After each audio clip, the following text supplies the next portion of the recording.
Two the transfer rumours this week আমরা দেখতে পারবো যে হচ্ছে বেশ কিছু পজিশনেই হচ্ছে আমরা দেখতে পাচ্ছি যে আমাদের কিছু রিউমার রয়েছে। প্রথম রিউমার হচ্ছে Benjamin Sesko, so this is a very understandable rumour.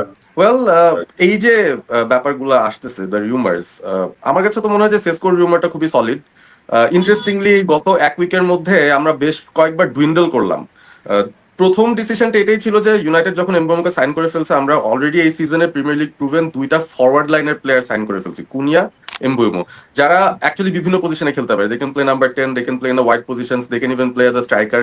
So এই ধরনের অ্যাজাইল, এই ধরনের ফ্লেক্সিবল, ভার্সেটাইল দুইটা প্রিমিয়ার লিগ প্রুভেন প্লেয়ার্স একটা ম্যাচিওর এজ, একেবারে যে ইয়াং আনপ্রুভেন এরকমও বিষয় ছিল না। সো ওই দিক থেকে আমার কাছে মনে হয়েছে যে ইউনাইটেড এই সিজনের ট্রান্সফার উইন্ডোতে কিন্তু শুরুতেই I would appreciate the fact যে তারা আসলে প্রিমিয়ার লিগ প্রুভেন স্টারদের পেছনে যাচ্ছে, যাদের কাছ থেকে গ্যারান্টিড গোলস তারা পাবে। Because you mention rightly, last সিজনে আমাদের আসলে প্রিমিয়ার লিগ গোলস এর নাম্বারটা ওয়াজ ভেরি ডিসঅ্যাপয়েন্টিং। সো ওই জায়গা থেকে গোলস এর নাম্বারটাই বাড়ানোর জন্য we need to buy proven players.